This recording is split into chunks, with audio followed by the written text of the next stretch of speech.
With no fees or minimums on checking and savings accounts, banking with Capital One is like the easiest decision in the history of decisions. Kind of like Taylor Swift choosing what to wear. It's looking kind of chilly out today. I think I'll go with a cardigan. Yep, even easier than that. And with our top-rated app, you can bank anytime, anywhere, making Capital One an even easier decision. That's banking reimagined. What's in your wallet? New consumer accounts only. Approval required. Terms apply. Capital One N.A. member FDIC. With no fees or minimums on checking and savings accounts, banking with Capital One is like the easiest decision in the history of decisions. Kind of like Taylor Swift choosing what to wear. It's looking kind of chilly out today. I think I'll go with a cardigan. Yep, even easier than that. And with our top-rated app, you can bank anytime, anywhere, making Capital One an even easier decision. That's banking reimagined. What's in your wallet? New consumer accounts only. Approval required. Terms apply. Capital One N.A. member FDIC.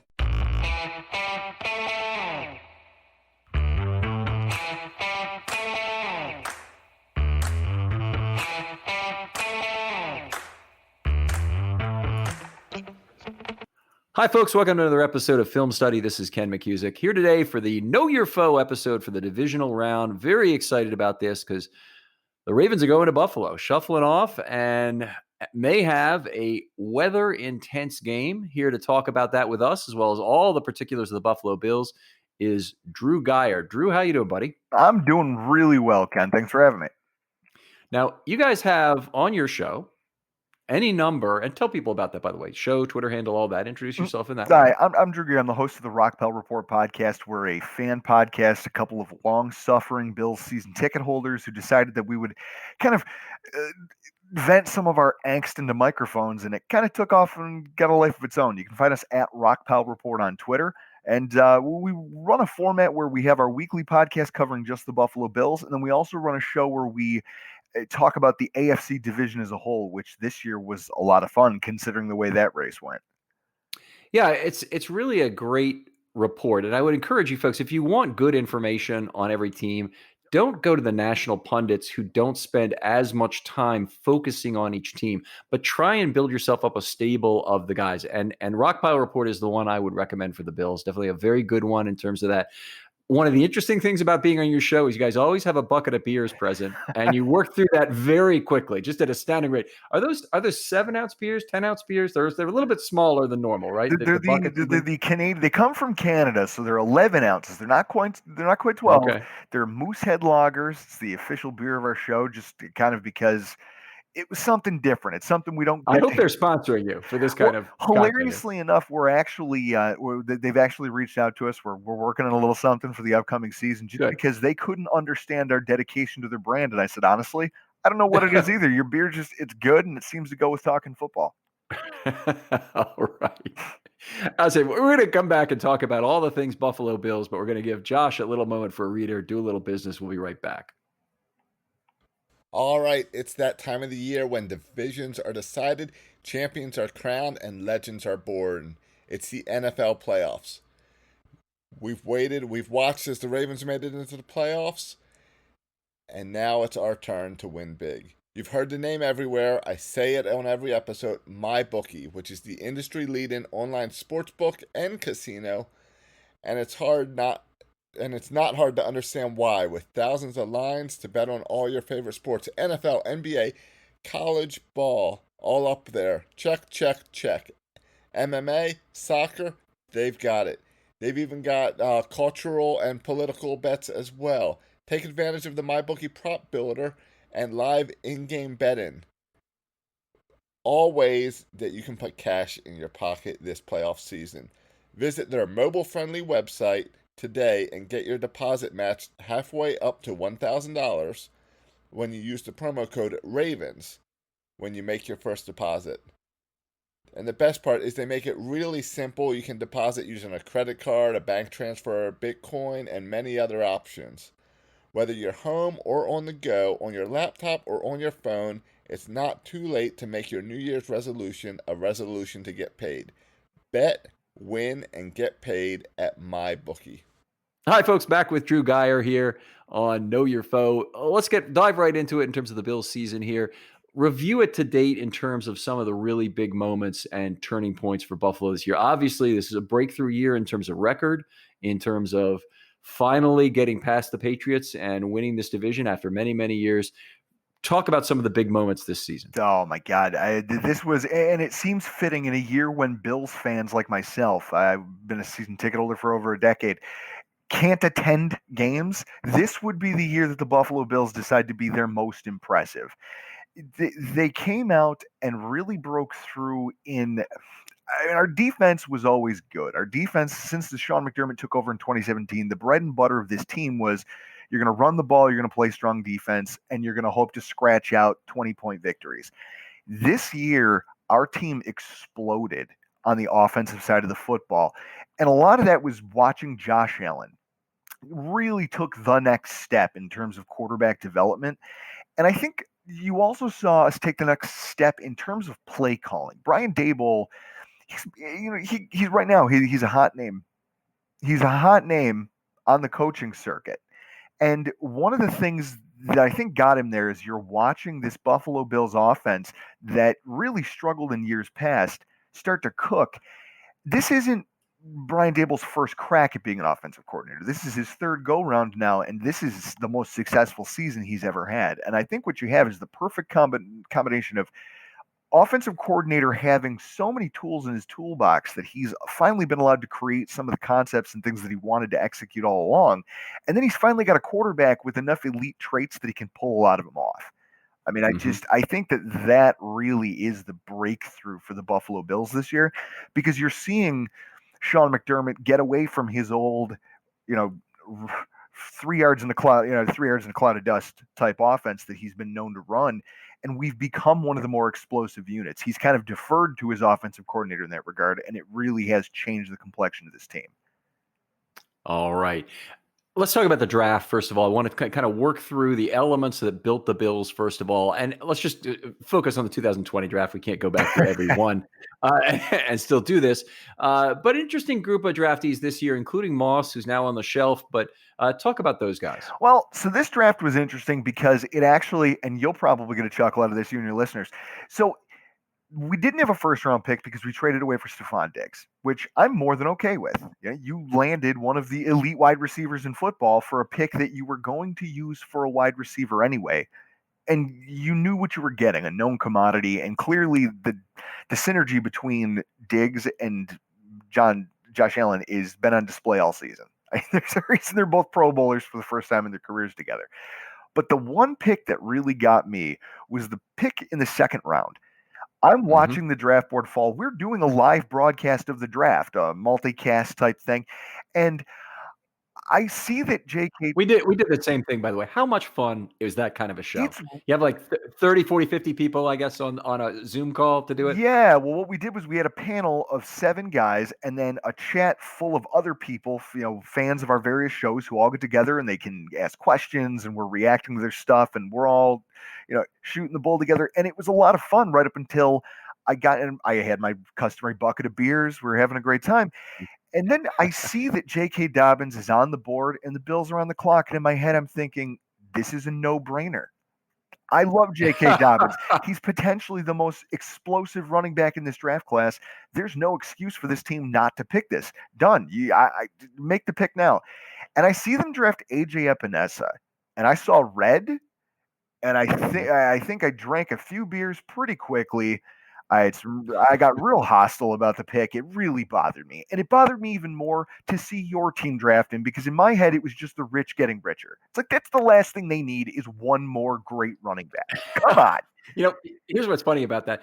Ravens fans are actually upset that the Ravens didn't draft Denzel Mims, or there were a bunch of ones who are very quiet right now, by the way, are upset that the Ravens didn't draft Denzel Mims instead of Dobbins. So when I look at Epinesa, and of course I was real salty because everyone was like, no, Epinesa, he's great. We needed a D lineman. He's great. And then he spent the first 4 weeks being inactive. And you can imagine how I felt about that. But he's come on now. And at the beginning of the year, we had a defensive end named Trent Murphy who was making $9 million, who was supposed to be a cap casualty. And he stuck around. And they allowed Epinesa to stay on the roster but be inactive. because Sean McDermott never likes to throw his rookies out into the fire. He doesn't matter where you get drafted, you have to earn your snaps. But now you're seeing Epinesa, he's taken that job. We have a $9 million, which I think speaks to, I want to say they know what they're doing, but you know how frustrating it is watching a $9 million player be inactive every week? Oh, it gets the blood pressure up around here in Buffalo when you bring up his name. But Epinesa has played well enough that as a rotational D end, he's lost some weight. He's gotten a little faster. He's learned how to drop into coverage. He's learned how to do some things.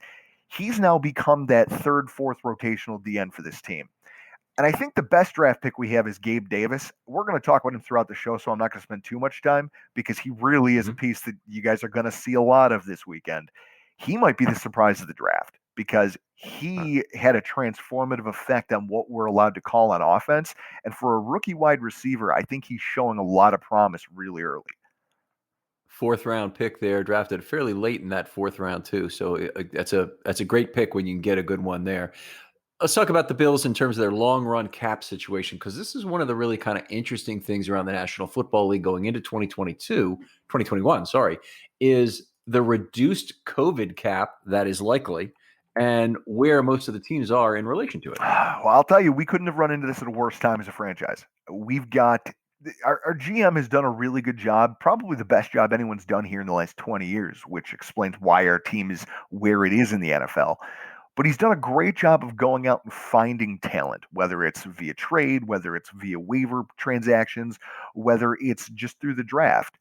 The problem with that is that that's great when they're on their rookie contracts, but over time you got to figure out who you're going to keep and who you're not. We have linebacker Matt Milano, who might be playing some of the best inside, weak side linebacker I'd say in the AFC, but maybe he's a top 10 in the NFL right now because he can do everything so well. He drops into coverage. He can play the run. He can play the run in space. He can do all sorts of great things for our defense, and we're a different defense without him on the field. He's probably going to run about $12 million. Well, this offseason we went and took a flyer on Darrell Williams, kind of a former all-pro at right tackle for the Carolina Panthers, who was kind of a cast-off for their team. They were just going to leave him on the scrap heap, and with our Panthers connections, Brandon Beane was instrumental in drafting him when he was there as a scout. So he brings him in on, I think it's like a $2 million, $3 million contract. He has stabilized the right tackle position for us for the first time in 10 years. So now we're faced with this situation where who do you prioritize? Because like you said, the cap is falling. You have a quarterback who's going to need a new deal. You've got defensive backs that are getting older and they're not getting any cheaper, but you can't lose those because they're the backbone of your defense. You've got two young linebackers who are both going to need contracts soon.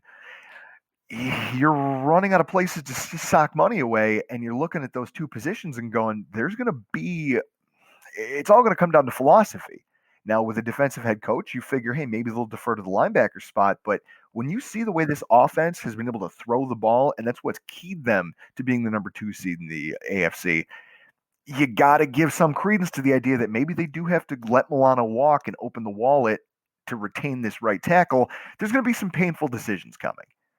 It was a 1-year deal for Williams such that they have to re-sign him immediately. Yep. Okay. And one of the nice things about those sorts of deals is there's not very much total available dollars. There's only about 17 million of net total dollars available across the entire NFL. Now, there are going to be a lot of cuts that increase that because of how tight cap is, but a player like Williams will probably come cheaper than you expect. So it's not going to be a $12 million per year deal. He may be a $7 million per year guy in this particular year, or you might get him for 2 years at that price. And how old is he? Is the other question? He's in his mid to late 20s. I want to say 26, 27. He's okay. Well, that's obviously the age at which everybody wants a player like that. So it puts additional value in that. If he was 32, he's a guy you might get very cheap. But anyway, that's you got a good point. It's just, I hearing your points about quarterback, and the Ravens are in exactly the same point. Josh Allen, obviously, and Lamar Jackson drafted in the same round in 2018. They both are up for their first opportunity to be extended along, just like Mahomes was this last year. We'd expect both of them to make a lot of money. And the only thing worse than having a quarterback on your rookie deal who's about to get paid is having a quarterback who's already getting paid on an extended deal. No, so when I look at Josh Allen, you're looking, they're already talking about re-signing him. And I know there was some things going on, like I know agents for Lamar Jackson were talking to the Ravens at one point. And then there was something that came out about how those talks kind of got put on the back burner for a while. And I think probably because, based on the way his season started, there was probably a little bit of division between what his agents feel he's worth and what the team feels he's worth. Well, the way he's been playing the last month, I think I think his agents are going to be very pleased. He'll get paid. He's going to get Yeah. paid. Josh Allen is in the same boat. He's having a season the way Pat Mahomes had a season last year. And those are the types of seasons that get a quarterback paid. It's going to come down to creativity, I think, for both quarterbacks, and I think Josh Allen more specifically, because with Josh Allen, at least with Lamar Jackson, you guys know what he is. You know what he is, you know what he isn't, and you know whether or not you can build an offense that you can win games around. With Josh Allen, this kind of came out of nowhere. And so there is a certain question of sustainability there. There's the fear of how much of what he's accomplishing right now is just a product of Brian Dable, who's done such a good job that he's up for a head coaching gig. How much of his production is a byproduct of Dable's play calling? So with the fact that they're talking about paying him, that's also just something that we're going to have to navigate here. And I hope that none of that is weighing on him now as he's out here trying to play hero ball in the playoffs.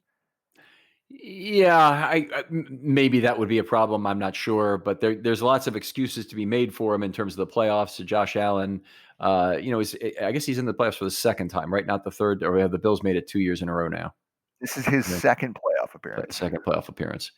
All right, so certainly they're expecting things by now. We know by Lamar Jackson. Oh my God, 2 playoff losses, and you've got the scarlet letter put on you. but anyway, let's go ahead and talk the offense right now. We'll go ahead and start with Allen in terms of his strengths and weaknesses. Obviously, Allen, a very strong arm kid, lots of ability to run the football when he gets in trouble and wants to leave the pocket. When you talk about strong ability to leave the pocket, there's one play that I think stands out more than anything else from the game against the Colts this past weekend. It's a play, it's kind of a broken play. There's nobody open for Allen, so he decides he's going to take off, and he starts running. Darius Leonard is a Pro Bowl linebacker. Mm-hmm. He's a captain for their defense. He's a tenacious tackler. He sees Allen coming and launches his entire body into Allen, and it barely, it doesn't knock him backwards. It just stops his forward momentum. And then eventually Allen just kind of calmly, okay, you got me, and takes a knee. And you could almost see a deflating effect that it had on the rest of the defense, because they're like, you just laid the wood on this guy, and he's shaking it off like it's nothing. He's over here stiff arming our defensive linemen down whenever they can get their hands on. He has this demoralizing physical ability when he decides he's going to move around outside the pocket. But I think the thing that you're seeing this year and the places that he's improved, I'm looking at his passer chart from 2019. He was mediocre to below average, down the middle of the field, deep to both the left and the right, Mm-hmm. and even on short passes, he was below league average or right at league average. You go to this season, and what you found is that he's either at or slightly above average pretty much everywhere. Mm-hmm. And he's learned how to work all 3 levels of a field from the pocket. In the past, the one thing you would see with Josh Allen is that he would get flustered. He wasn't seeing the field very well. And so in those moments, he would kind of drift from the pocket, and then he'd realize, oh, there's nobody open. Now I have to run because I left the pocket. And this is where these wide receivers are they're looking back to him like, hey, I got open, but now you drifted too far to the left and you're not throwing back to the right. So you're not throwing back across your body. Now you have no choice but to run. This year, he's playing more stay at home in the pocket quarterback. But with that came this enhanced field vision. And with the talent he has at his disposal and that arm, he's been able to hit all 3 levels and make it look easy. Just flicks of the wrist. And he threw a touchdown pass this past weekend over a defender, dropped it in stride in a bucket for, I want to say it was 38 or 40 yards to Stephon Diggs with traffic in his face. And it just took a flick of the wrist and it flew down the field, and he makes it look effortless. I mean, it's really something to watch.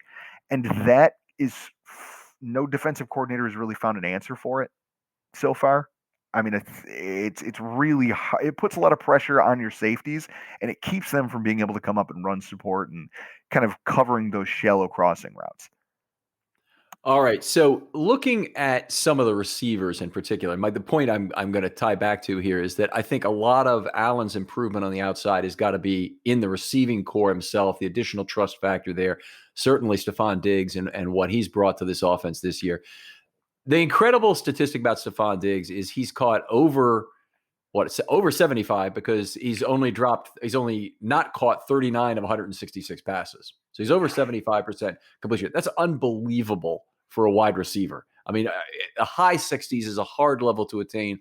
A lot of, deep threat receivers would be more like in the high 50s, and the bad deep threat receivers are around 50.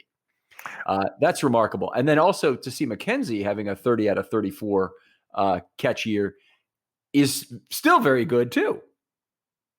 Mm-hmm. No, and one of the things that you look at Stephon Diggs, and one of the most impressive things about him, 73 first downs receiving. I mean, Amazing. he has 1,000 air yards. Air yards. That's not even yards run after the catch. That's not, hey, I caught a couple lucky breaks and there was some breakdowns in coverage. He has over 1,000 yards through the air. The thing that I said a couple weeks ago on this show was that I just feel bad. I feel bad for myself because I've spent years watching this Bills football team putter through putting together an offense. And I've thought to myself when I've seen a guy like Lee Evans, in fact, I think he had a cup of coffee with you guys a few years ago, right? Yeah, cup of coffee and a 0.0 passer rating during the regular season. 4 out of 27 with 3 picks on passes thrown to him. Yeah. So Lee Evans, he might have been the most talented. Him and Stevie Johnson might have been the most talented wide receivers we've had since then. And yet every year, we as Bills fans would get together and we'd tell ourselves it's okay because there's this wide receiver, insert name here, who we think could be a number one or could be a great player for this offense. And now I'm watching an elite wide receiver play, and it makes me feel bad that I ever thought any of that. It makes me feel bad that I ever liked any of those prospects, because it shows how little I actually know about what a real quality talent looks like up close in person.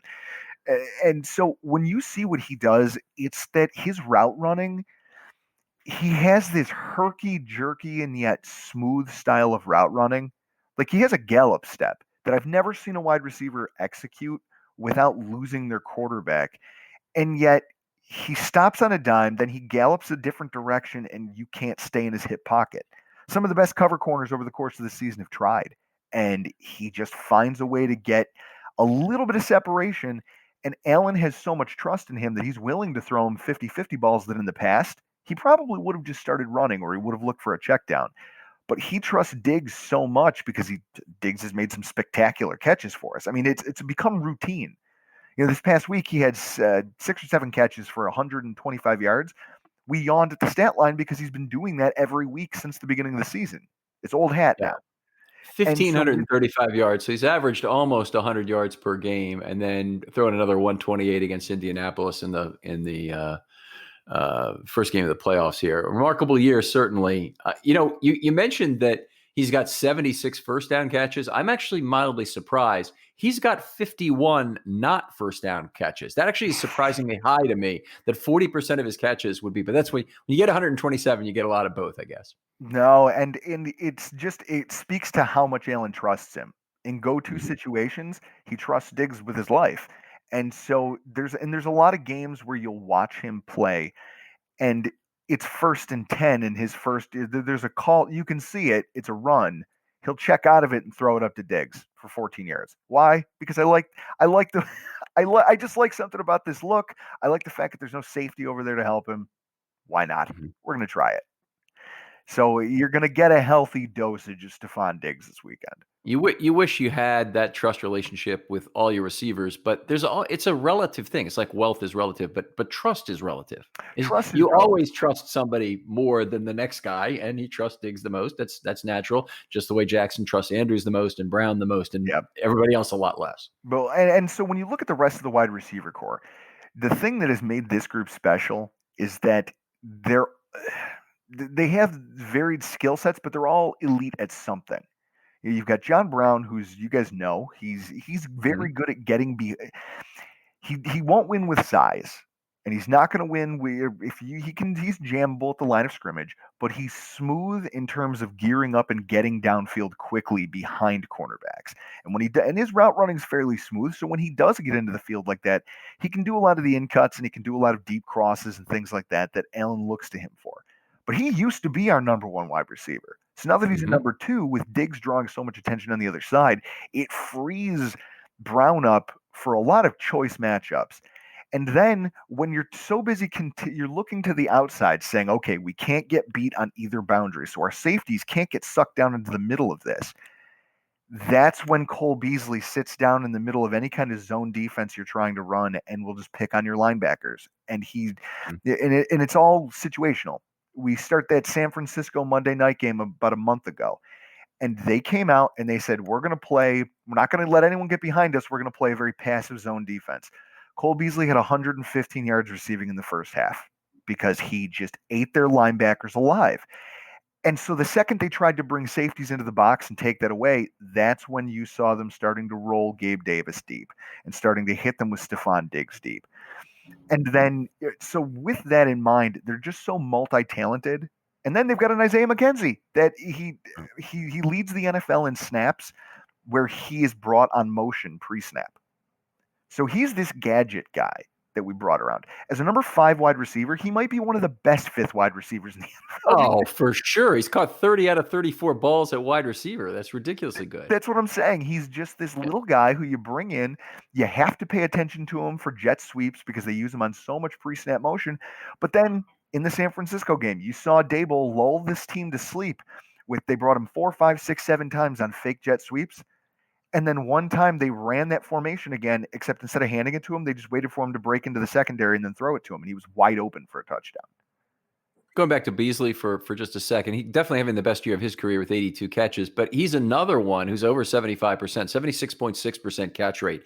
That's otherworldly. I mean, nobody's supposed to do that. Maybe your top tight ends, certainly running backs would have an opportunity to do it, but it'd be someone who's catching a lot of balls really short, and there's some of that. Beasley gets a lot of short balls, but they're short in the middle of the field, likely to be contested, chance to be tipped, all of the things that can go wrong there, as opposed to behind the line of scrimmage swing passes.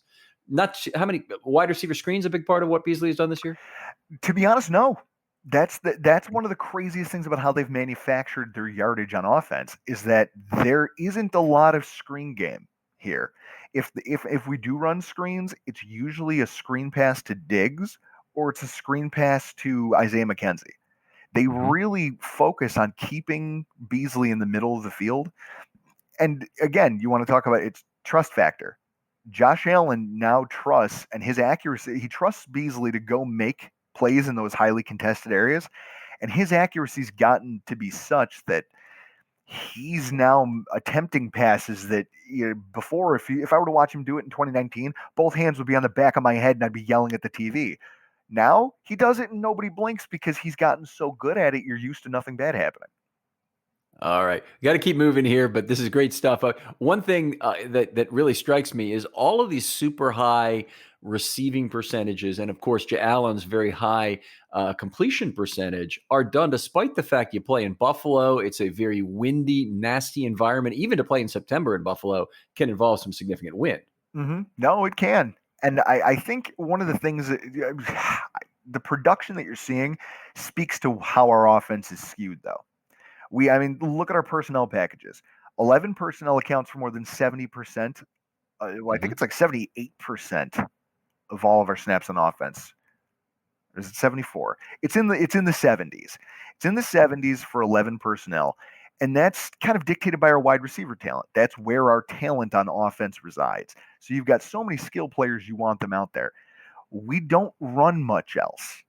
That's the thing that can get us in trouble sometimes, especially when you. So it's always 11, never 01 or 10, where you've got 4 wide receivers on the field? Well, and this is an interesting wrinkle. In 2019, we ran 10 personnel, less than 10 snaps. Less than 10 snaps. Okay. Now, if you remember when you guys played us last year, Okay, remember that ill-fated play to Yeah. end the game? You ran cover 0 and just put Marcus Peters on John Brown because you knew Pass deflected. he's the only guy that we had as a real offensive threat. So we had no ability to run anything like 4 wide receiver sets. This season, we've run 15% of our total snaps on offense out of it, which speaks to Out of 4 wide receivers. out of 4 wide receivers, which speaks to what they think of Gabe Davis as a mismatch on, some other team's 3rd or 4th DB and on Or linebackers safety. and safeties because Yeah. he's 6'4", 225 with a big catch radius. He actually has outsnapped Cole Beasley this year by 110 reps. Amazing. Okay, Beasley spend. Oh, it doesn't matter. I just want to say something schematically about what this likely means against the Ravens. The Ravens have the cornerbacks to match up with the Bills. What they don't have is they really don't have the set of safeties to play dime. They have only two safeties currently who've really played any snaps at all. They don't have anybody else they trust, and they dropped from 42.1% dime and quarter packages last year. This was 6 or 7 defensive backs to only 16.1% this year. Didn't play any at all of 6+ defensive backs against the Titans in that first game. That's not too surprising because the Titans play tight end. When I'm hearing you talking about the amount of 11 and the amount of 10 personnel being up near 90% for the whole year, that the Ravens will need to activate 5 cornerbacks and be ready to play a 4-corner dime on a significant percentage of plays, because it's the ultimate trap is to get caught with a safety or a linebacker trying to cover one of those slot wide receivers. You need to have 4 cornerbacks you can trust. No, absolutely. And that's where we've really killed teams this year. It's because we get them.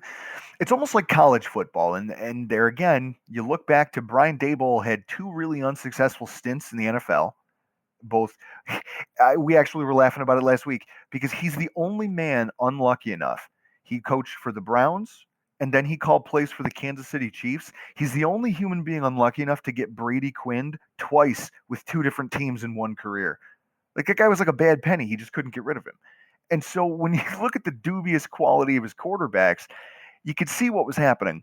He couldn't craft an offense that worked. So then he goes to Alabama, which I'm actually watching them right now. I've got my Fear the Tide shirt on. You guys are familiar with the quality of players that come out of Alabama. You guys seem to get the good ones. We seem to draft the ones that don't pan out and end up getting traded. But so he goes to Alabama and he learns all of these complicated spread offense. He coaches for Alabama and he leads them to a national title. The whole season carrying 2 separate playbooks, one for one quarterback, one for the other. One being Jalen Hurts, one being Tua Tagovailoa. Now they're both starters in the NFL, but they had 2 drastically different play styles. And he seemed to do better with the spread concepts that Tua Tagovailoa was running. And so when he made the jump to the NFL, you could see him try to bring some of those with him, and he's finally able to orchestrate that, I think, the way that he wanted to, because he's got the talent on hand. It's a lot of spacing, and it's just saying, look, we're going to spread you out. We're going to get to the depth of your DB chart, and we're going to attack you there, because I think that if I can space this play properly, and then I can go after Anthony Averett, or I can go after somebody who you're not paying more than $5 million a year to play defensive back, I can make hay there. And I can make you shift away from your game plan enough that it'll free up one of my bigger guns. That is the place where the Ravens are probably the best equipped to play Buffalo, because they have 5 defensive backs they really trust.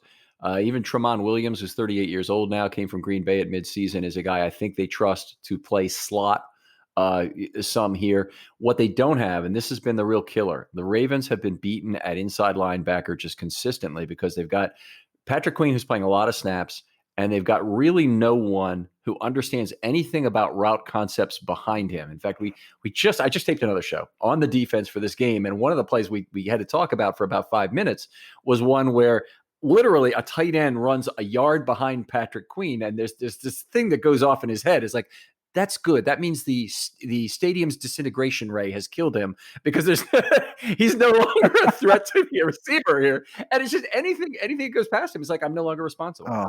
And of course, he takes an immediate angle. And normally I worry about the area between level 2 and level 3 being just a ripe area for play action and whatnot. But anything behind those guys, and Board is the other one who's in a lot of those situations because he plays linebacker on 3rd down, have just been terrible at really understanding, recognizing anything that's going on behind them.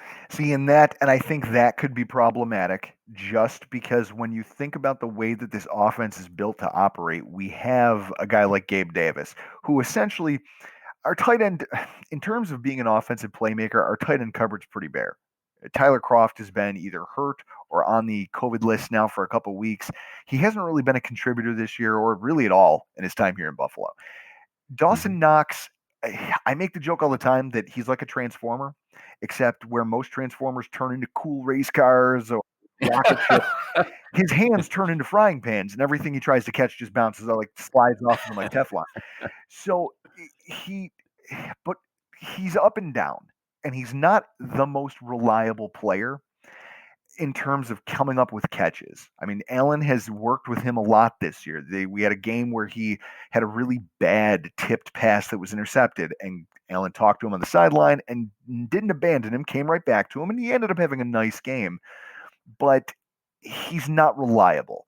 So in that way, what they've started doing is utilizing Gabe Davis on some routes and some things that you would normally see from a tight end. They'll bring him inside and split him out, but have him attack the seam in the same way.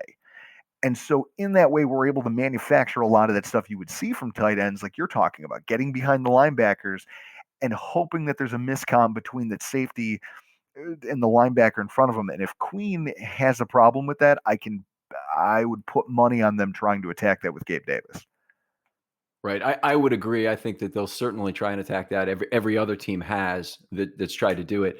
The Ravens have an option on their practice squad. They can bring up a safety who played for the Vikings and Lions, Jaron Kearse, who's the nephew, I think, of Javon Kearse. But anyway, is a guy that is a hulking safety they could bring in that would be good at understanding what's going on behind him in terms of being on the middle of the field on third down.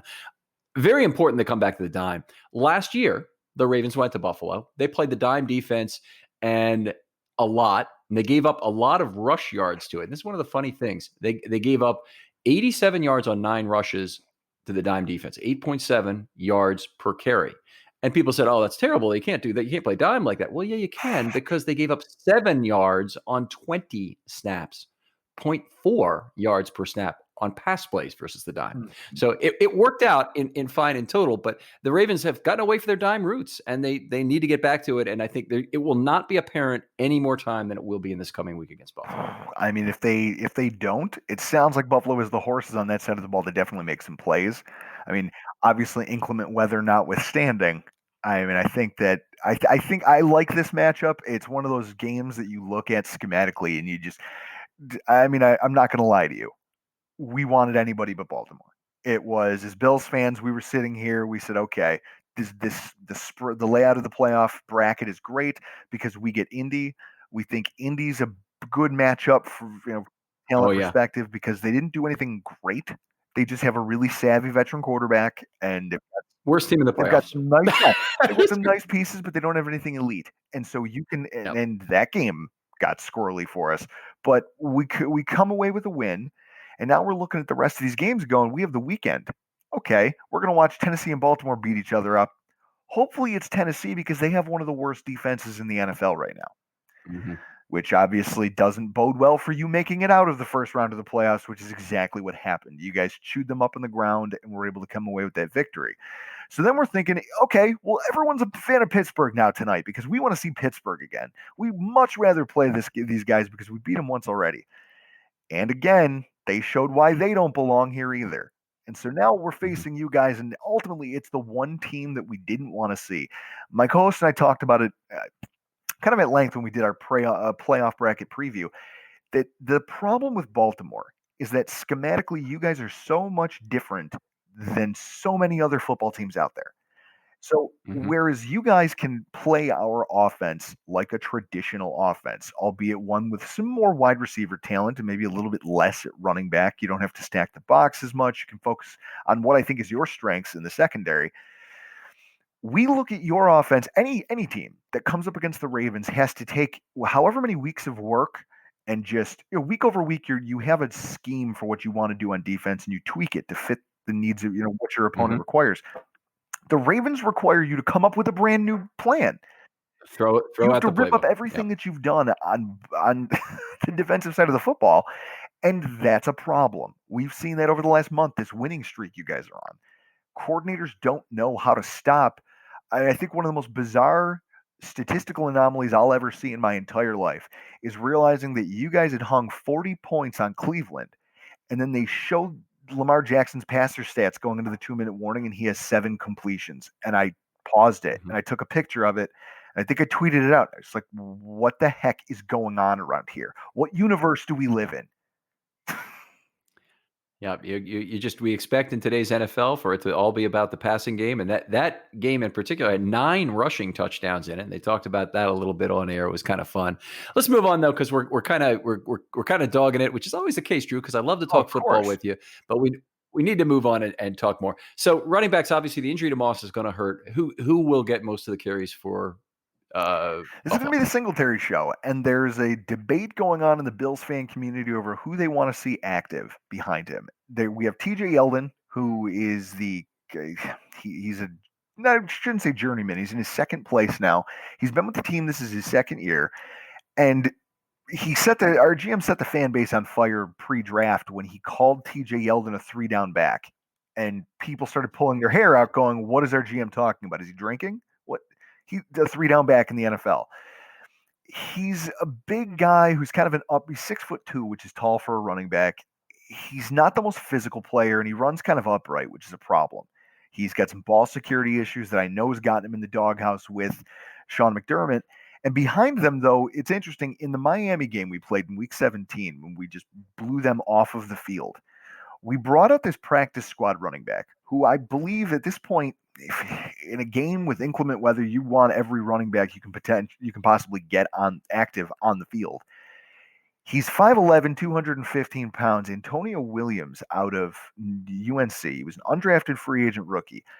And he spent all year just on the practice squad, practicing with the team. And then they finally let him touch the field in Week 17, and the man was a wrecking ball. I think he had almost as many yards I think he almost had a 50-50 split between yardage and yards after contact. It was impressive. Finished the day with 2 total touchdowns. There was a couple plays. I think he had a long catch and run of 20 yards where it was a 3-yard pass. And we don't do a lot of running back screen. He took that, but his physicality allowed him to just blow through the linebacking core of Miami. I have a feeling that he's going to be active and get some snaps. And if anything, that's interesting because whereas we talked a little bit off air before we started, Singletary relies on contact balance. With no fees or minimums on checking and savings accounts, banking with Capital One is like the easiest decision in the history of decisions. Kind of like Taylor Swift choosing what to wear. It's looking kind of chilly out today. I think I'll go with a cardigan. Yep, even easier than that. And with our top-rated app, you can bank anytime, anywhere, making Capital One an even easier decision. That's banking reimagined. What's in your wallet? New consumer accounts only. Approval required. Terms apply. Capital One N.A. member FDIC. With no fees or minimums on checking and savings accounts, banking with Capital One is like the easiest decision in the history of decisions. Kind of like Taylor Swift choosing what to wear. It's looking kind of chilly out today. I think I'll go with a cardigan. Yep, even easier than that. And with our top-rated app, you can bank anytime, anywhere, making Capital One an even easier decision. That's banking reimagined. What's in your wallet? New consumer accounts only. Approval required. Terms apply. Capital One N.A. member FDIC. He's not a burner. You're not going to see a lot of stretch running plays with him because he just doesn't have the speed to hit it. And I think, time to the line of scrimmage is one of the biggest in the NFL. He's a patient runner, but almost patient to a fault. Mm-hmm. And he doesn't have a ton of top-end speed. So what you get is this smaller running back who will do some nice things for you. To your point, he had 70-something, almost 80 yards himself against your team in that 2019 matchup. Mm-hmm. But he can't. I think one game this year he was asked to carry the load on his own and not do the running back by committee approach. And I think he had 70 yards. It was nothing special, 70 yards and a touchdown, but it was one of those gimme goal line type things. And even there, they don't really trust him. They would rather run with Josh Allen in those situations, which tells you what you need to know about our running back group. All right. Well, it may not be the greatest strength, certainly, of the Bills. It may be a place where the Ravens will choose to go light. They're going to have to make some difficult choices on defense. I think one of them is they're going to have to activate that third safety, which may mean they deactivate and go down to only 4 defensive linemen. I think that's risky anytime in the NFL, but they can do it. And if they do, they'd be, basically committing to play a lot of nickel, which it should end up be against 11 and 10 personnel sets, as you're going to be playing nickel or more defensive backs, which means you only need to play 2 defensive linemen.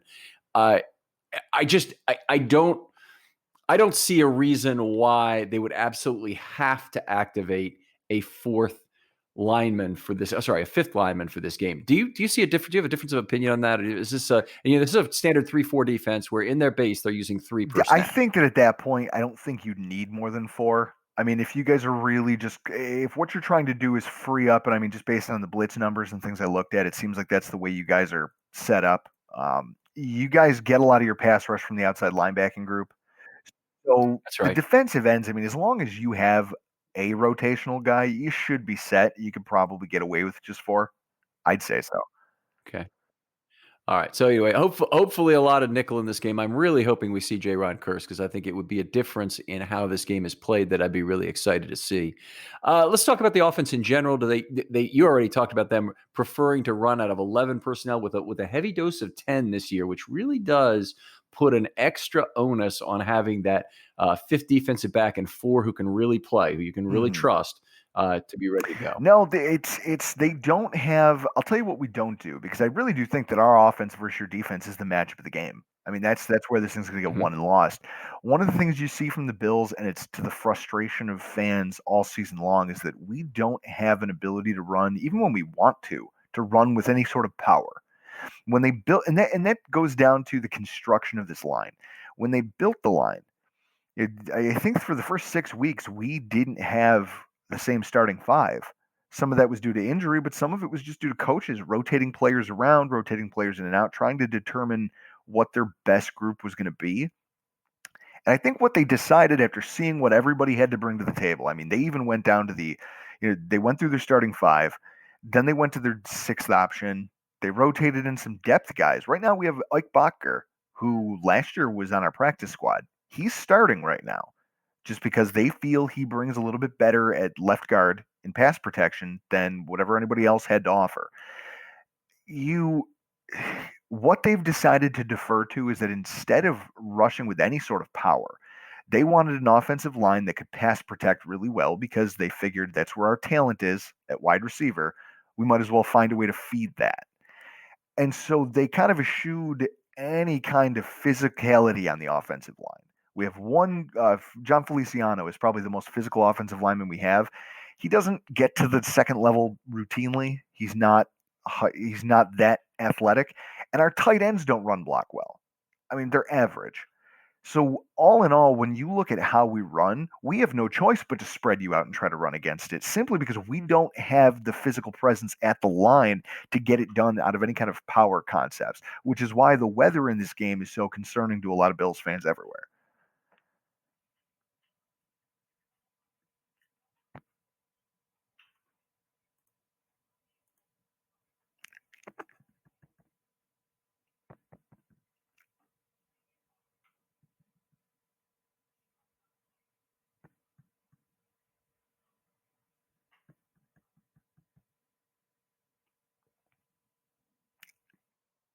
I'm sorry, I do have a problem with my microphone. The point I was making here is that there's no shame in 11 personnel in general.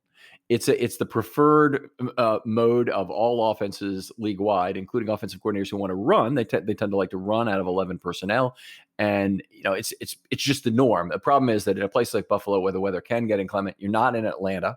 You're not in a dome stadium somewhere else where you have an opportunity to make the weather exactly what you want. The weather is what it is, and it can burn you. No, absolutely. And so I think that I just think this game as a whole they're going to have to get creative with how they rotate those personnel groups around. I think you're going to get a healthy dose of Gabe Davis, because he's a guy who, unlike a Cole Beasley, he can get out there with his size and be an asset running on the interior. When you can get a guy like a Lee Smith out there who can block pretty well on the edge, He's essentially a glorified offensive lineman. He offers you nothing in the way of offense, except for the fact that sometimes they do, for some reason, decide to get cute and throw him the ball. And it's like watching a bear at the circus try to ride a tricycle. He has a heck of a time. He has a heck of a time trying to look like a receiver. So it's just horribly unnatural for him. But so Gabe Davis blocking out of the slot does a really nice job, especially on smaller DBs. And so that would be one of those wrinkles where if you guys do decide to go lighter up front and they can get you into more dime, they can still probably chip away at that as long as Gabe Davis brings his big boy pants. All right. We did not talk through the offensive line. Why don't you take us quickly from left to right on who the guys are, maybe their main characteristic. Left to right, you got Deion Dawkins, he's grown into a really well-rounded left tackle. He's gotten his game to a point where he does really well with both speed and power rushers. He can fight off both pretty routinely. You have to be one of the league's better defensive ends at this point to get the best of him on a routine basis. And next to him is Ike Bacher, who last year was on the practice squad, and the team likes him a lot. He's there because we lost Cody Ford, who was kind of a former second-round draft pick who became a man without a job. His rookie year, he was a right tackle, and he split snaps 50-50 with Ty Nseki, who's a journeyman. Weird story that he's 34, but only has 3 seasons of NFL experience. So they split the right tackle job 50-50 down the middle all of last year. They decided that he's not a right tackle. Now that they brought in Darrell Williams and they decided, whoa, that's what a real tackle looks like? Okay, you can't do that job, Cody. You got to kick inside. And then he wasn't great at that either. And then he got hurt, and that was the end of it. So they bring up this kid, Ike Bacher. He's okay. He's a serviceable pass protector. He doesn't offer you a ton in the run game. Mitch Morse, I will say, is one of the best pass protecting centers in football right now. He's taken on some really stiff competition over the course of this season, and he's handled it really well in terms of just not just the pressures he allows, because he doesn't allow many, but the thing he does is he knows how Josh likes to move in the pocket. He kind of has this feel for where Josh is going just based on the defensive alignment, where pressure's starting to develop, and he does a really good job of just making sure that he can deflect guys so that if Josh can't step up in the pocket, he knows he can at least clear a lane for him to escape. He does that really well. Feliciano, Morse is a technician too, which is kind of in contrast to the guy on his right at right guard, John Feliciano, who is the caveman of the group. He plays with a lot of power at the line of scrimmage. He anchors real well. You can run behind him to a certain degree. He's probably our best run blocking offensive lineman. And he's got some sandpaper to him. He's nasty. If there's somebody, you're going to see a couple times during the game, there's going to be a scuffle, and there's going to be some pushing and shoving going on after the whistle. 9 times out of 10, it's going to be John Feliciano in there pushing somebody because he didn't like the way they looked at his quarterback or he didn't like something they said. And then at right tackle, you have Darrell Williams, who former All-Pro, who again got sent to the scrap heap. And you're watching him have kind of a massive rebound season. He went toe-to-toe with TJ Watt, somebody you guys are very familiar with. He went toe-to-toe with TJ Watt when we played them on Sunday Night Football. And to the massive frustration of both him and Steelers fans and the Steelers coaching staff, he got the better of TJ Watt all night long. There was maybe one play where Watt burned him, and it was on kind of an outside-in move where he just chopped his hands away and then was able to beat him with speed off the shoulder. But outside of that, he couldn't get around him. He couldn't get through him. He just neutralized TJ Watt for the majority of the game. So I think in their totality as a unit, the sum is better than than its individual parts because they really do pass protect very well around Josh Allen. You just can't expect any of them to get any push. Okay, so here's my question for this. The Ravens use all kinds of scheme to get pressure. A lot of blitzes and a lot of stunts. In particular, recently, they've been very successful with their stunts. They've got good under guys who can convert an under or pick into the actual sack, meaning that when the second block peels off, they have a big advantage. Or they also got good loopers that are quick in terms of all the outside linebackers they can put on the field. What's the gap the Ravens should be targeting in terms of the most likely for stunts to not be handled properly? I mean, if there was somewhere you'd want to attack, I'm thinking about this because I'm just thinking about the way our offensive line is set up. I'm thinking because it's not going to be the B gap because Bacher and Dawkins really do well off of each other. They play as left tackle, left guard. They really do communicate well, and they do a nice job. I think that's one of the reasons Bacher is getting such a run that he is for being a former practice squad guy, is that he seems to have an understanding of that with Dawkins. They know how to trade off properly. They know how to communicate assignments pre-snap. If anything, it would probably be between Bacher and Morse. So you'd have to come right up the middle. And the problem with it is that anybody, first of all, you got to have someone who's really top shelf. You're either going to have to come with a lot of speed, power, both. It's going to be hard because Morse, he'll catch you. And the other thing is just Allen's recognition of it has gotten so much better that when you do attack up the middle, because our tackles are really hard to get around, you're going to bring some of those stunts and you're going to try to do it up the middle of the offense. But if Allen sees you, he has no problem rolling out off the shoulder of his tackles or past one of his guards. And once he gets out there, a lot of times that's where he's been able to make plays with his legs and extend often enough to find a guy like a Stephon Diggs or find a Cole Beasley who sits down behind your linebackers. So, I mean, I think if that's the case, you do want to try to attack that combination of Bacher and Morse. That's where you're probably going to be the most successful.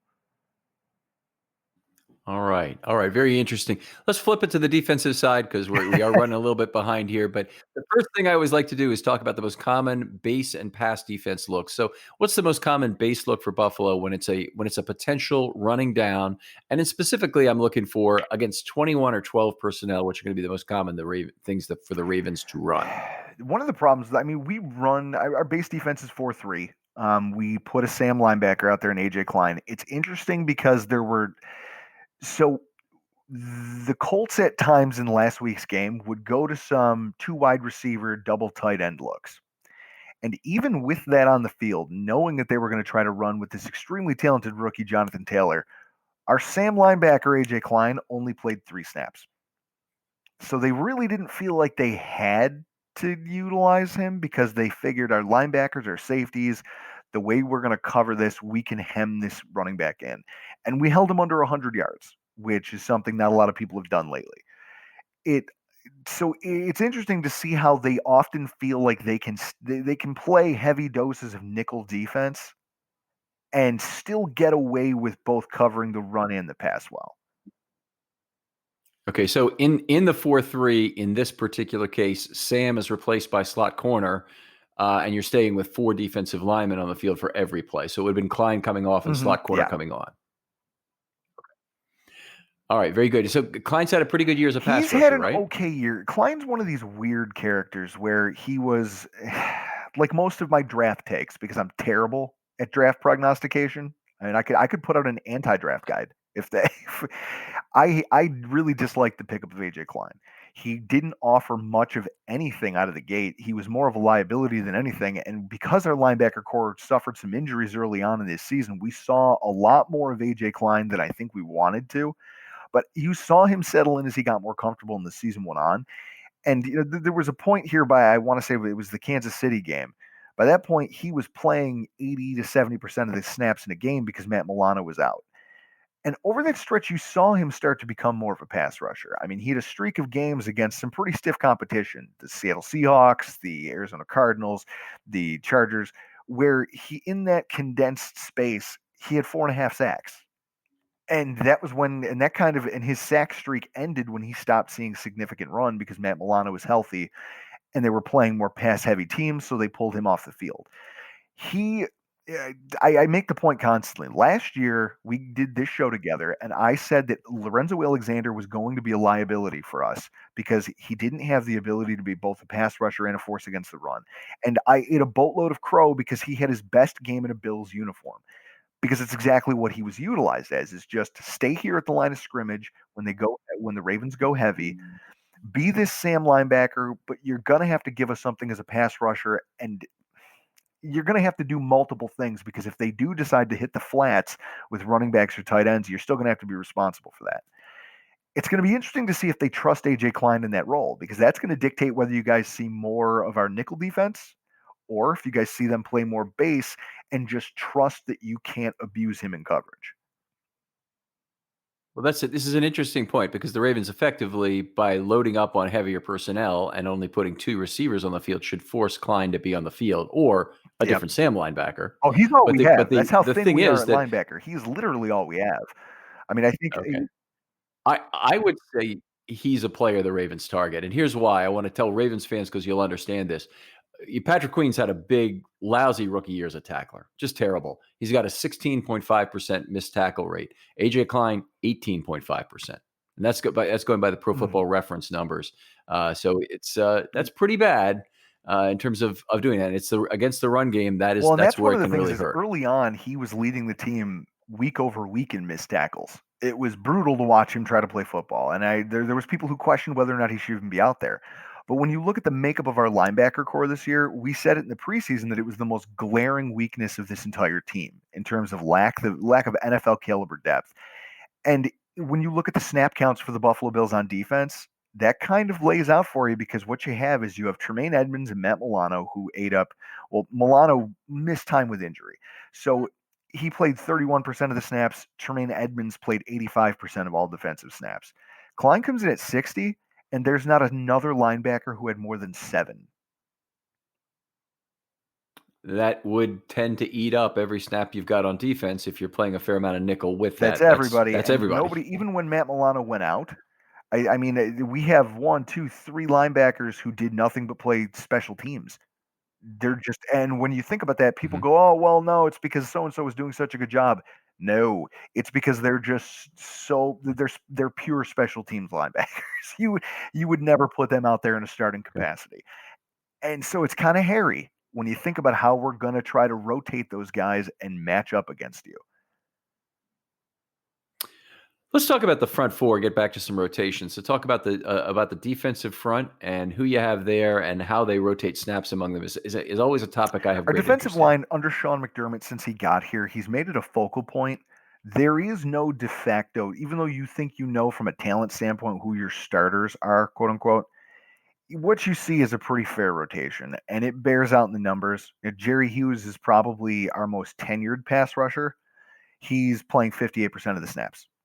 Mario Addison's been mixed in both at linebacker. They almost use him like an outside linebacker, and he comes in and kind of plays. If they go to like a 4-3 overlook, they'll bring him in to kind of play almost as a Sam linebacker, but he's purely at the line of scrimmage. He's only out there to add pass rush. I mean, our defensive ends have rotated. There isn't a defensive tackle that has a overwhelming majority of the snaps. This is as pure of a rotation as you can get. Although one of the interesting wrinkles, when you take a look at our defensive tackles, they were when you look at the Bills' defense. Let's start there.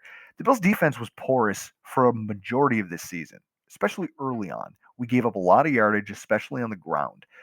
They've sort of, and some of that just speaks to line play acclimating in a COVID shortened season. There wasn't a preseason. There wasn't a lot of contact in training camp. So what you saw is defensive lines pretty much around the league, unless you were a top unit, really kind of struggling to acclimate, especially on a team like us that added 4 new pieces. So as the season wore on, you saw some of these guys start to really get it, and as they did, they started keeping our linebackers cleaner, which resulted in less output from running backs. One of the guys who's almost solely responsible for that is Vernon Butler. Vernon Butler was a former first-round draft pick of Brandon Beane when he was the assistant GM for the Carolina Panthers and when Sean McDermott was the defensive coordinator there. So they were very familiar with him. They brought him in, but he was sold to us as fans as a penetrating 3 technique. And instead, when he got here, they didn't. The team did a really bad job of preparing for Star Lotulelei. He was our only 1 tech, and he opted out. And we Mhm. were left with this gaping hole in the middle of our defensive line because we had all these penetrators, but we had nobody to just stand up and occupy bodies. Vernon Butler is the biggest man, but I watched him play the first month and a half of football, and he was playing patty cake with everyone. I saw he was thinking more than he was playing. And I mean, you watched him. There was a game against, I think it was the Raiders, where Darren Waller, who's a wide receiver. Darren Waller is not a blocking tight end. Knocked Ravens switched him from wide receiver to tight end. So he yeah, we know. knocked Vernon Butler to the ground in a running play, and I'm left standing there going, "That's a defensive tackle. What are you doing?" But You're 340 something pounds. Over the last month, he's really started to play like it. Especially, I think the biggest game for him was against the Steelers, where he single-handedly was beating. He was commanding double teams, and in some cases, beating them in the running game. Now, I know you guys have a very aggressive running plan, and I think Vernon Butler, he's going to help. It's just one of these things where the rest of our D tackles, because all you have is three techs, they get upfield very quickly, but they can be taken advantage of in terms of misdirection plays. We've watched plays where Ed Oliver will overrun a play, abandon a lane, and the running back cuts back into it for a sizable gain. Those are the types of things that our defensive line is susceptible to, and this team might be one of the worst to try to match up in that regard. Okay, Oliver is a player I want to get back to because I loved him in the draft. I guess 2019, he was a draft pick. You guys got him number 8 overall in the year. We got him number 9 in 2019. He was taken one pick after the Lions inexplicably drafted their third first-round tight end in the last 10 years. Hockenstein or somebody. Whoever it was. Yeah, we got him, and he's maturing. That's what I can say about him.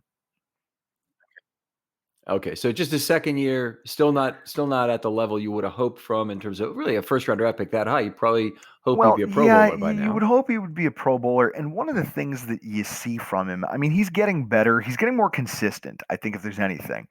But one of the things that I don't like is that when you look at what he was sold as, I mean, he's second on the team in pressures. He's got 17, which isn't bad. He's got 3 sacks, which, again, not bad. He's got 10 quarterback hurries on the season. I mean, I'm just looking at his numbers. But in terms of what else he brings to you, he also misses almost 12% of his tackles. And so for a penetrating defensive lineman, that's problematic, that you're getting into the backfield. You just don't bring people down on a routine basis, which is a problem. And you'd expect a player drafted, I guess, and that's one of the things that's frustrated the fan base, is that when you see a guy drafted that high, you expect him to bring a little bit more in terms of pass rush. And instead, he's still maturing in that regard. He's becoming more consistent, but he's still not he's not a player that opposing offensive coordinators have to game plan for yet. He's just not at that point. And his normal spot, excuse me, is a 1 or a 3, or where does he usually line up? He comes in, he kind of plays off of in fact, I want to say more often than not, it depends on the matchup, but he plays predominantly, if you're thinking about it, from the left. I want to say, no, the right D tackle spot is usually his. He likes to try to, because his speed, he can usually cut off that shoulder between the center and the guard, and that's where he tries to do most of his work. He flashes every game, but at the same time, he hasn't had a dominant game this year, and so you just kind of wonder. You have to assume it's probably not coming, not anytime soon, anyway. So we've hit on several tackling problems for the defense in general.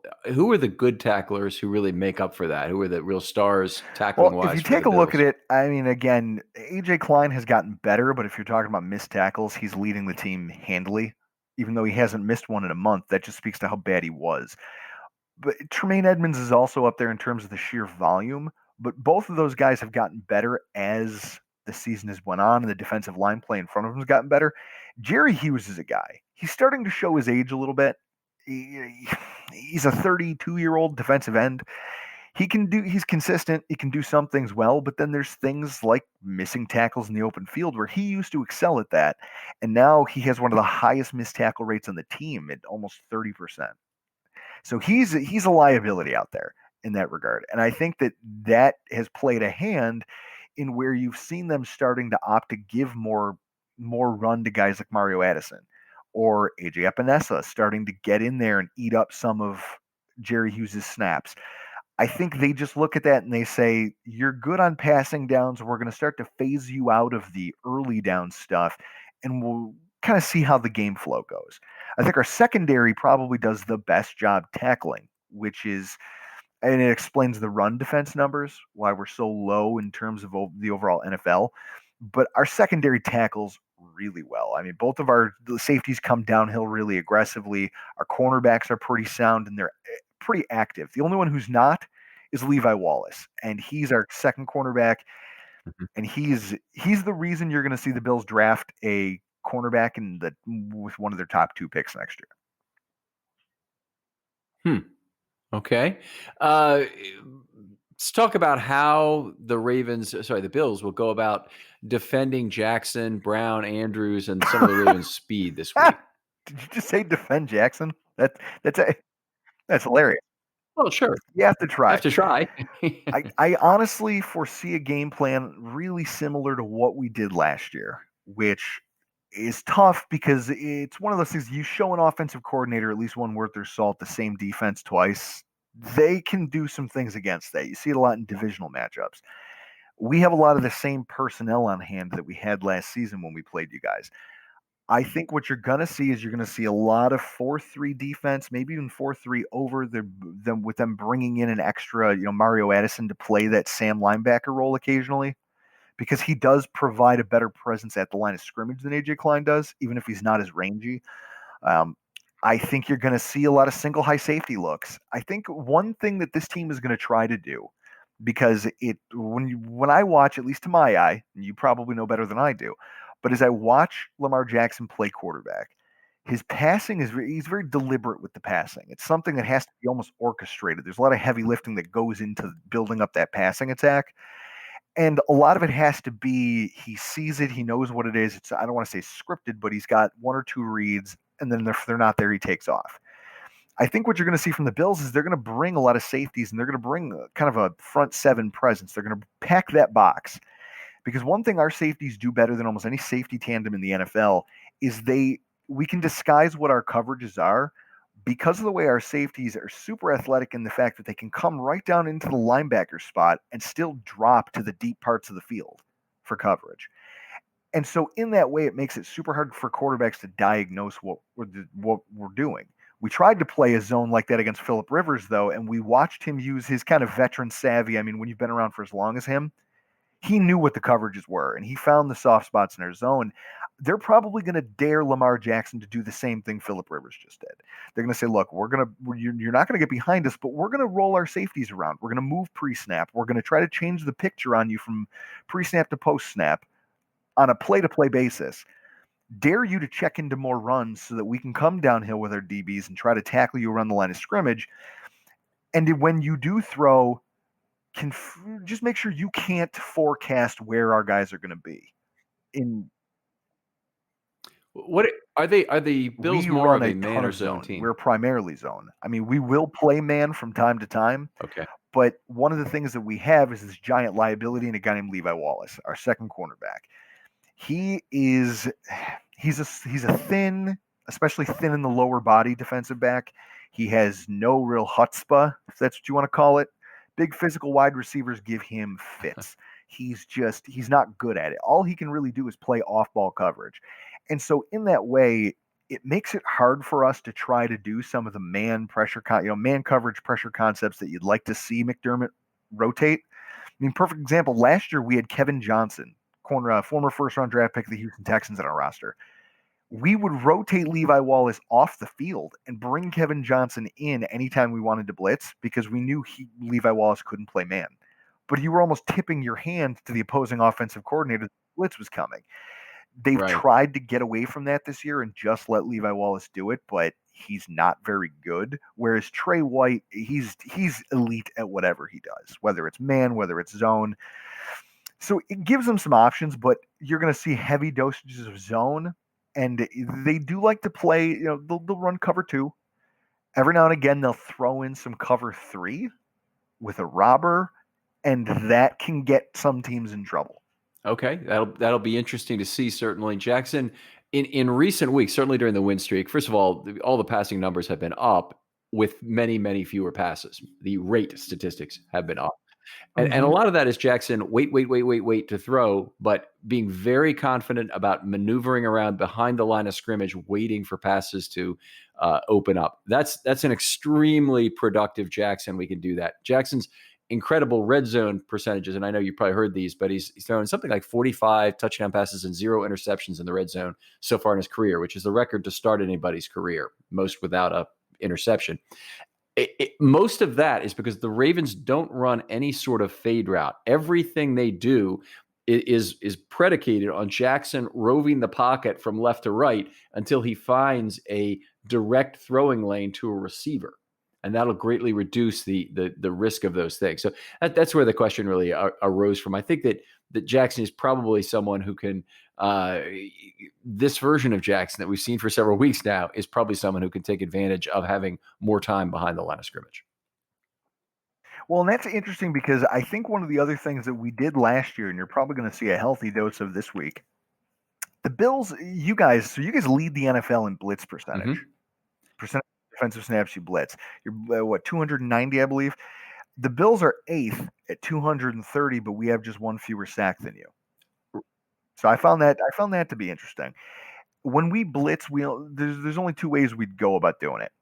And they like it because if you look at the size of the players involved and the speed, Matt Milano is a very quick guy, a little bit smaller. He can get small in holes. He's slippery. Tremaine Edmonds is 6'5", 255. There are defensive ends who are just slightly heavier than him. I mean, in the draft, a lot of people thought he could be an outside linebacker and be a pass rusher. One of the things you'll see the Bills do on plays where they don't want Lamar Jackson having the time to sit back there and throw, they'll bring both of those linebackers directly into the A-gap. Set them up there, simulate pressure. Yep. Well, and here's the thing. It's you don't know when, you don't know where, but they'll do this over the course of the game where it's just a constant theme of you see them kind of lining up in that A-gap. And then you wait, you snap the ball. One of them is coming. I mean, Tremaine Edmonds is the most highly blitzed player on the team with 73 of them. I mean, now he's only got 2 sacks to show for it, but he's got some pressures. He's got some quarterback hits and knockdowns. He's highly effective because of his size. Him coming up the A-gap, he kind of delays, and when he can come on a delay up the A-gap, quarterbacks panic because there's this massive guy who's super athletic and rangy coming through the middle of the field. If he's not untouched, then you still can't get enough of him to stop him, and it really does force quarterbacks off their spot, so to say. So I think that the odds of him having a ton of clean pockets to throw from, which I know that's not exactly the forte of his game anyway, but I do think that those long downfield opportunities, they're going to be hard to come by because you're going to see a lot of that. And so I think if anything, your offensive coordinator is going to try to get him out of the field. But I think that's probably true too. The 4th and 5 play against Cleveland that where Jackson came back out of the bathroom to make the big pass, he definitely rolled right from 6-man pressure. And they only had 5 blocking 6. Ravens only had 5 blocking 6, but that's okay. They all got lost in the wash on the inside with the Ravens blocking it up well. Jackson was allowed to roll right, then uses that gravitational pull to bring people towards him, which left Brown wide open on the back end of that play, of course. He's had very good success throwing against heavy pressure looks recently. Which team was it? It was the Bengals ran their first 7-0 blitz, a 7-man blitz, after running all 4s up to that point in the game. Immediately, 18-yard touchdown pass to Brown right away.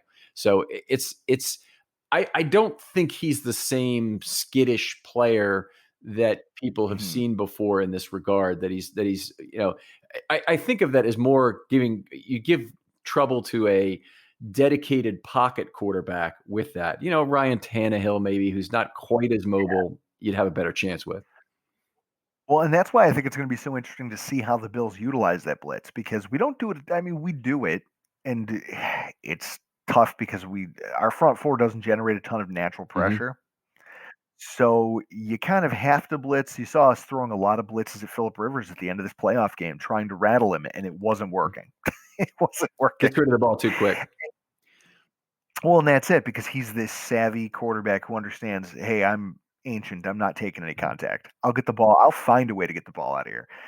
And so with that, they'll bring it off the edge, either with Teron Johnson or Jordan Poyer. So whenever you see them in the box, the odds are pretty good they're coming. They don't fake we never bring blitzes from all the way in the back. I know Jamal Adams has done a ton of it this year, where he stays in the natural safety position, and then he'll come on like a blitz in the A-gap that's much delayed. Never. You're never going to see that from our defense. They mostly creep up because to the line of scrimmage before they blitz if it's from safety. Before they blitz. You're going to see that. So you'll see the safety in the box prior to them blitzing.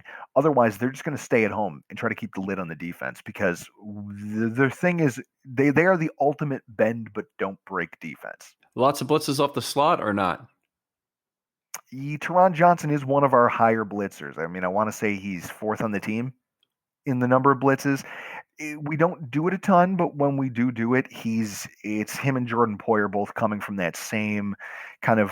They're trying to capitalize on the attention being paid to Mario Edison and Jerry Hughes from that left defensive end spot, and they're trying to bring that around. Okay, very interesting. Outstanding stuff, Drew. Always is when we talk to you. Give us one player you think matches up particularly well against the Ravens. We don't do score predictions on this show, but just a player who you think matches up particularly well against the Ravens. Well, I'm going to go back and I know we talked about him earlier, but it's going to be Gabe Davis. I think and for me, he's actually, we talked about it in our podcast. He's the X factor in this game for me. I mean, how Dable is able to utilize him and get him free. You guys have some amazing cornerbacks. You have some of the NFL's best, and I think some easily I'd say, if not the best, top 2 or 3 cornerback rotation in the AFC. So with that said, in the middle of the field, there's mismatches to be had. He's 6'4", 225, and he's had some monster games. I mean, he's averaging more than 19 yards per catch 6 times this season, including last week. So he's a guy that Allen's okay throwing down the field to because of his size and his catch radius.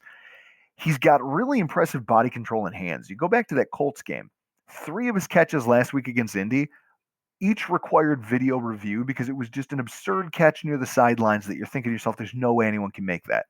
And yet there he is, dragging the toes, toe tapping. He knows exactly where the sideline is. And he's been doing that all season. But the country finally got to see it for the first time. And so he's finally starting to get some recognition for that. There's a lot of veteran wide receivers who don't have his feel for the boundary and how to use his size that he has when he's out there against every DB he's going to play. There's nobody who can outsize him for a ball, and he does a really good job of beating guys to a spot like that. And he really is a matchup nightmare for smaller slot DBs and slower interior linebackers. I mean, the guy has 192 yards in his last 2 games. Okay, I'm noticing now, looking at the things, that the wide receivers on the Bills have about 3,400 total snaps, and the quarterbacks, which is usually the best indication of total plays, have about 1,150. So there's a very high percentage of 11 personnel. And obviously, if they're playing any heavy at all, they got to play a lot of that 10 that goes with it. So it's good education on the Bills here. Very interesting stuff in terms of just how wide receiver heavy they might be. And we'll see how that goes. Gabe Davis, your player you think can affect the Ravens then? I mean, just take this in mind. Stephon Diggs, he's a Pro Bowler for the first time in his career, 1,500 yards and 8 touchdowns. Gabe Davis is second on the team with 7 touchdowns. So even though he's only got 599 total yards, he makes plays. And he's one of those mismatches. Like, remember what I said earlier about the tight end and how we don't really have a tight end that we rely on?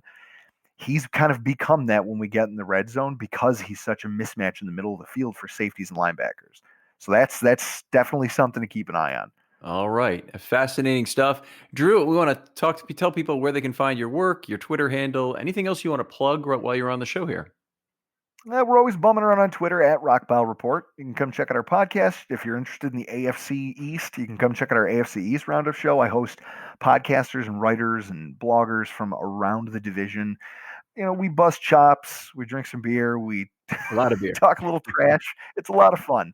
It's a fun kind of freewheeling show that we do. That again, I couldn't have picked a better year to start it, but just a lot of fun little projects we're taking on over there over the next couple months, especially as we ramp up towards draft season. How do you go in terms of your frequency of content during the off season? During the off season, we stick with it. We do every week. Every week we'll keep producing 2 shows just because I have an illness and it's an obsession with football, and I can't drone about it to my wife because she doesn't care. So I got to talk to somebody. All right. I'm very fortunate. I have to say thank you, Maureen, for being my partner in scoring the offensive line play with the Ravens and doing all you do with the defense. Always much appreciated there. Stuff on Filmstudy Baltimore coming up this week. We have you're listening to Know Your Foe. The next show that will be out will be the offense, and that'll be out tomorrow. We'll have the By the Numbers show with Dan Reese.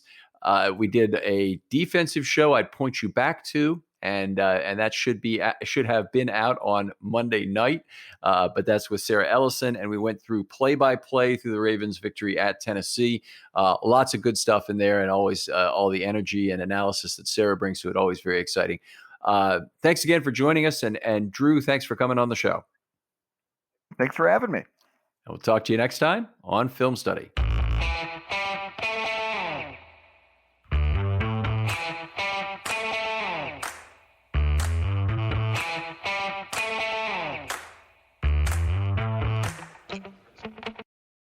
With no fees or minimums on checking and savings accounts, banking with Capital One is like the easiest decision in the history of decisions. Kind of like Taylor Swift choosing what to wear.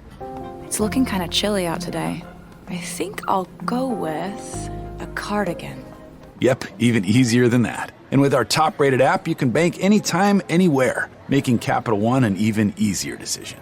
That's banking reimagined. What's in your wallet? New consumer accounts only. Approval required. Terms apply. Capital One N.A. member FDIC. With no fees or minimums on checking and savings accounts, banking with Capital One is like the easiest decision in the history of decisions. Kind of like Taylor Swift choosing what to wear.